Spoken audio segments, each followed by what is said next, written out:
Hello friends, Deepa की अतरंगी बातों की दुनिया में आप सबका एक बार फिर से स्वागत है। दोस्तों, इन दिनों एक फिल्म काफ़ी चर्चा का विषय बना हुआ है। यह फिल्म भारत के उस राज्य से संबंधित है जहां की साक्षरता दर सर्वोपरि है। इस फिल्म के बारे में कई लोग कई तरह की बातें कर रहे हैं,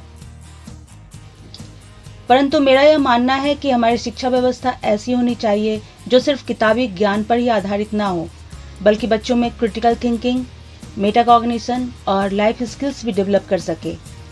शिक्षा व्यवस्था में अगर इन बातों का समावेश होगा तो हम बड़ी ही आसानी से सही और गलत में फर्क करना सीख सकेंगे,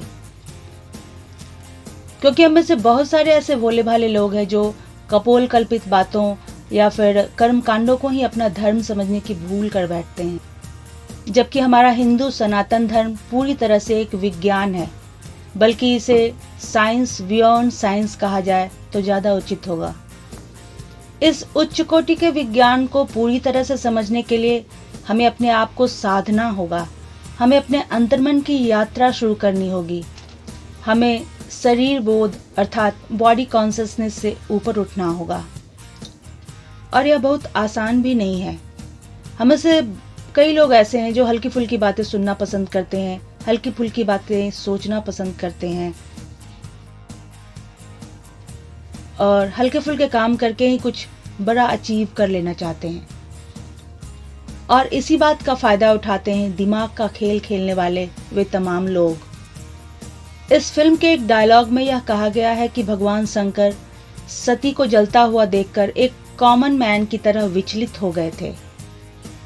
तो दोस्तों, हमें तो बचपन से ही सिखाया गया था कि हर व्यक्ति में भगवान का स्वरूप है। भगवान हमसे अलग तो नहीं है। हमारा धर्म हमें नर से नारायण बनने का रास्ता दिखाता है। हम मनुष्य पशु भाव से ऊपर उठकर देवत्व को भी प्राप्त कर सकते हैं, है ना? भगवान शंकर का जलती हुई सती को देखकर विचलित हो जाना बिल्कुल सही था, क्योंकि अगर हमारे आंखों के सामने हमारे प्रियजन तकलीफ में हों और हम विचलित ना हो, तब तो हम पशुओं से भी बदतर हो गए। दोस्तों, जैसा कि हम सब जानते हैं, हमारे रिश्ते गहरी संवेदनाओं से जुड़े होते हैं। चोट उधर लगती है और दर्द यहाँ होता है ना?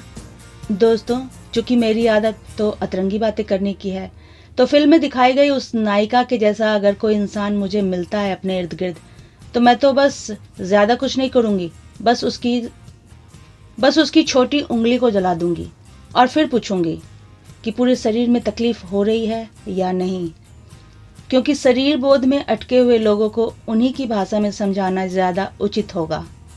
दोस्तों, मुझे बचपन से ही यह बताया गया है कि यह संपूर्ण ब्रह्मांड एनर्जी अर्थात ऊर्जा से बनी है, और अगर आप साइंस के स्टूडेंट हैं तो यह बिल्कुल अच्छी तरह से समझ पाएंगे कि एनर्जी से उत्पन्न होने वाले वाइब्रेशन ही यह डिसाइड करते हैं कि कौन सी वस्तु कैसी होगी। दोस्तों, अब मैं चर्चा करना चाहूँगी फिल्म में दिखाए गए एक और डायलॉग के बारे में। दोस्तों, जहाँ तक मैं समझ पाई हूँ, तस्वीरों में जो राधा और कृष्ण को एक साथ दिखाया जाता है, तो वे इसी बात के प्रतीक हैं, एनर्जी और वाइब्रेशन, जिससे संपूर्ण ब्रह्मांड की उत्पत्ति हुई है।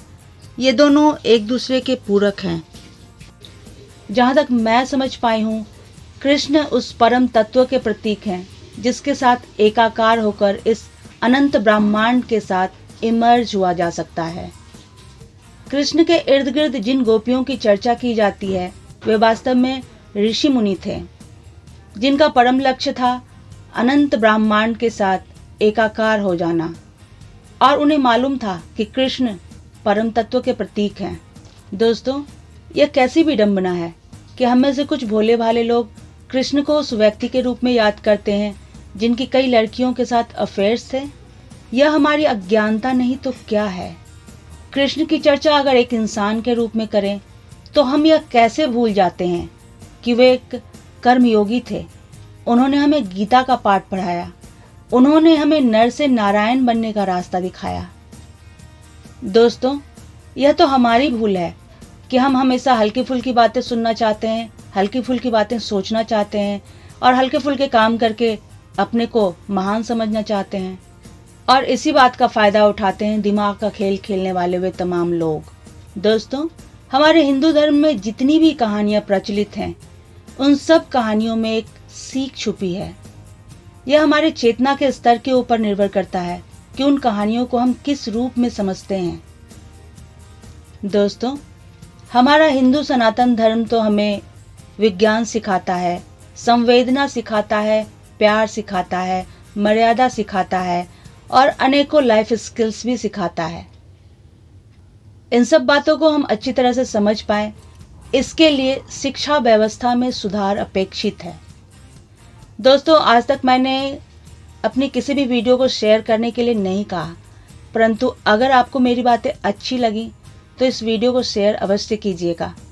मैं कुछ और अतरंगी बातों के साथ फिर से हाजिर होंगी। तब तक के लिए बाय बाय।